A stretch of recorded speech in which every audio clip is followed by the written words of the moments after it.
Okay, guys, what's up?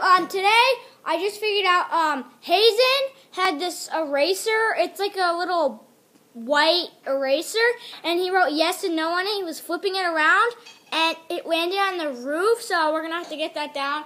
Oh yeah, and also, Hazen's grandma recently started buying Jolly Ranchers. These huge bag of Jolly Ranchers, but her grandma likes every kind except the purple ones.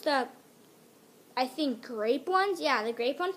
So she gave this huge Ziploc bag full of grape Jolly Ranchers. So it's this great big bag of grape Jolly Ranchers.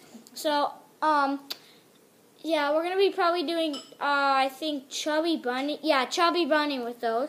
We're gonna be doing a video of Chubby Bunny with Jolly Ranchers, and we're gonna try to challenge ourselves to do at least 12 at one time.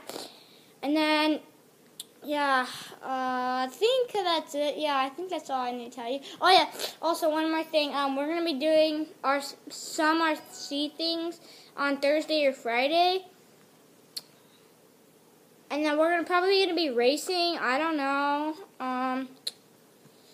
We might start doing like a rival thing. We might start playing Nerf actual like games of rival guns. We haven't done that yet. We're probably gonna start doing that. I don't know when, but soon. So yeah, that's gonna wrap it up. Hope you guys like this video. If you haven't subscribed, please do. Thanks for watching, and please hit that thumbs up button.